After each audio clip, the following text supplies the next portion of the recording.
In Kevin Smith's 1994 film Clerks, one of the two titular characters argues with his buddy that since the second Death Star in Return of the Jedi is under construction during the film, that means that it's not just populated by Imperial goons, but by innocent contractors as well.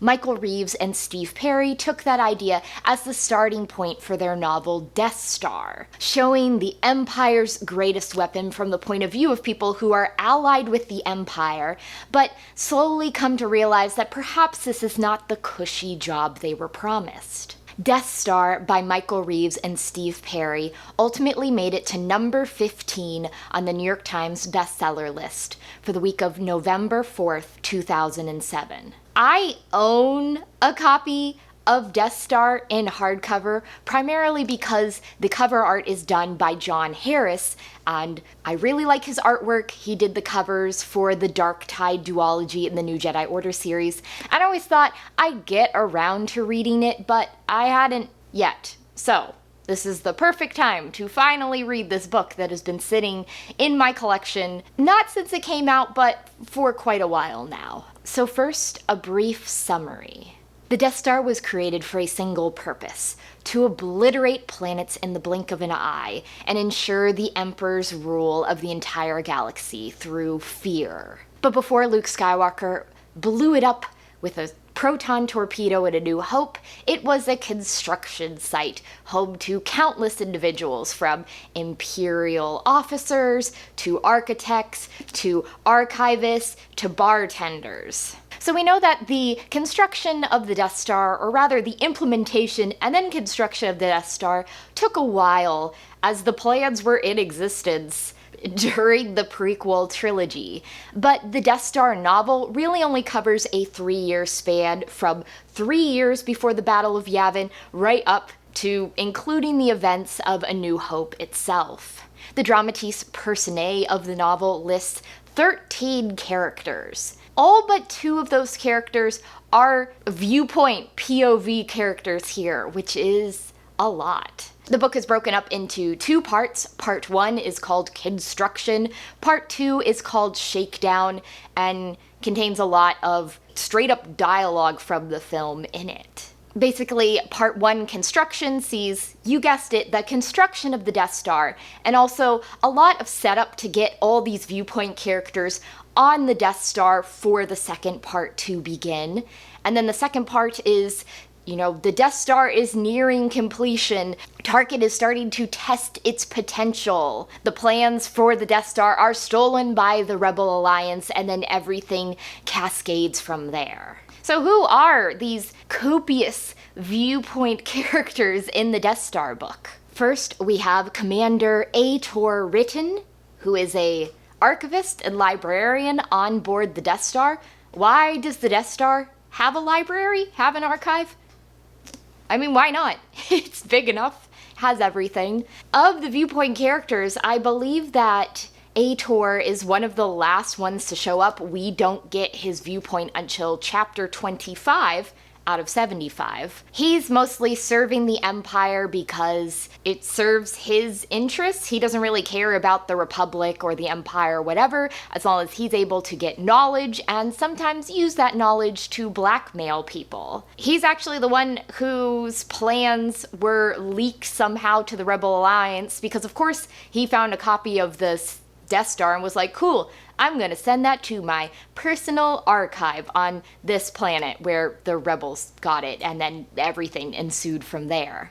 And once the destruction of Alderaan occurs, and a lot of our viewpoint characters are now questioning why they thought this was a good idea in the first place, Atour is the one who says, why don't we get out of here? Why don't we leave? And he sets that plan in place, although he ends up having to stay on the Death Star to make sure that they're able to get out in time. As you probably can expect, their initial plan did not go as they intended it to. Next up on the list is Celot Ratua Dil, a Zolosian smuggler who was imprisoned on the prison world of despair. He ends up bribing his way onto a shuttle that makes its way to the Death Star, and then he's just running around with forged identification because it's so big no one even really checks. He's another one who's out for himself, out for his own profit, but he falls in love along the way with the Twi'lek bartender on board, and he joins that group of people who want to get out once they realize what the Empire is really doing here. We have Admiral Motti, who was originally meant to be given the first name of Z-I, but George Lucas went on Conan O'Brien's talk show and said, "I'll name a character after you," so Admiral Motti became Conan Antonio Motti, and they had to change it before the book went to publication, and they found pretty much all of them, except one of the, midway chapters still has Motti's original name in there. He's very ambitious, he's politically minded, he sees the Death Star as a stepping stone to something else, and also he is dumb enough to pick a fight with Vader about the power of the Force versus the power of the Death Star, and we all saw the film, we know how that went. Next up is the man, the myth, the legend, Darth Vader himself, who sees the Death Star as useful, but obviously it is nothing compared to the power of the Force. He's brought in because there's sabotage going on the Death Star, which is a plot line that honestly never really goes anywhere because they never root out who the saboteurs are. I mean, I guess rebels, but not any of the characters we follow. And then, of course, after he captures Princess Leia on board her ship, looking for the rebel plans, he takes her to the Death Star, and again, the events of the movie unfold. It's interesting, though, getting Vader's viewpoint here for the search for Obi-Wan. When he kills Obi-Wan and Obi-Wan vanishes into the Force, how he's like, the heck just happened? But then he's like, well, whatever, I still won. And he senses Luke Skywalker, senses Luke's potential, but does not yet know Luke's connection to him. We have a character return from the Medstar duology, specifically Dr. Uli Divini, who showed up in the second Medstar book to take over after the Zabrak surgeon was killed. In that book, Uli was like a young prodigy surgeon. He had a crush on Barriss Offee, but nothing happened there. And when we pick up in Death Star, it's like 20 years later, after being conscripted into the Clone Wars, basically he was not able to get out of the service. The Empire decided that doctors were too valuable, and he's gonna have to die to leave. And Uli is bitter and resentful about his fourth continued service. The Star Wars radio drama has a doctor treating Princess Leia after the interrogation torture, and Uli ends up being retconned in as that doctor. And that's really what makes him decide, that's it, I can't do this anymore, and throw in his lot with the others who want to get off the station. Memah Roothes is the Twi'lek bartender on board one of the many cantinas on the Death Star. She originally owned a bar on Coruscant, but that was destroyed in a fire, which then makes her much more open to accepting the Empire's offer of working on this new battle station. And she takes her bouncer, Rodo, along with her. Rodo is one that is listed in the Dramatiz Personae, but we never get his POV. He's a fighter, he's a good guy, he ends up being another one who sacrifices himself so that the others could leave. Nova Stihl is a sergeant who serves on the prison world Despair and then gets transferred up to the Death Star. He is force sensitive, which we see through him having dreams of the future. He's another one that the destruction of Alderaan especially is a step too far for him and causes him to throw in his lot with the others. And like Rodo, he sacrifices himself so that the others can escape. Teela Kaarz is one of the convicts down on Despair. She's a Mirialan, like Lumara Unduli and Barriss Offee. And before she was convicted, she was an architect. So she's another one that's snatched from the prison world to work on the Death Star. She catches that there's a superfluous vent, but typical, if it doesn't get written down, it doesn't happen, contracting stuff. That extra vent gets built. She's like, okay, whatever. And that ends up being the sensitive key point that the rebels target in their assault during the Battle of Yavin. She also starts a relationship with a TIE fighter pilot named Vil Dance. In the beginning of the story, Vil is gung-ho for the Empire, but some of the things that he's tasked to do, destroying a ship of escaping prisoners, attacking rebels who do nothing to fight back, and then ultimately the destruction of Alderaan, shake his confidence in what he's doing, and again causes him to throw in his lot with these others who have now realized the potential of the Death Star and what it means for the galaxy at large. Tenn Graneet is the chief gunnery officer on the Death Star. He's the guy that pulls the slider that sets the beam off, and destroying the prison world of despair and then the peaceful world of Alderaan greatly shakes him. I don't think he had even imagined the capacity, the capability of the Death Star up till now, which sounds silly because you're like, it was called the Death Star, but then it leads him to realizing that he's a villain here. He's the man that killed 2 billion on Alderaan, and he doesn't want to fire it anymore, but he also knows if he doesn't fire it, they're going to kill him and someone else will fire it. So yeah, you can see why when they're coming up on the rebel base on Yavin and the guy's going, stand by, that's Tenn, because he doesn't know what else to do at this point. Our final viewpoint character is the Grand Moff himself, Tarkin, who has had a vision for the Death Star from the beginning, sees it as the perfect way of enforcing the Empire's will on the galaxy. The Empire will rule by fear, and that once the Death Star blows up a few rebel things, no one will threaten them. He recognizes that with Vader and the Emperor, there are things he does not understand, but he still thinks that the Death Star will be the ultimate power in the galaxy. But this continued sabotage disturbs him, and also he's got a thing on the side, Admiral Daala, and on several opportunities brings her from the Maw to spend some time on the Death Star with him, if you know what I mean. Daala is another one who is in the Dramatiz Personae, but we never get her point of view. And in fact, we get some revelations about Daala that I'm not sure how I feel. Daala is eager and she wants to help and she's looking into this sabotage business, but then the final time that she's coming to the Death Star is when we have this strange rebel attack and her ship is hit and she is wounded and she's got shrapnel in her head. So the surgeons rush her into surgery, they're able to remove it, but she has memory loss. She won't remember the last year.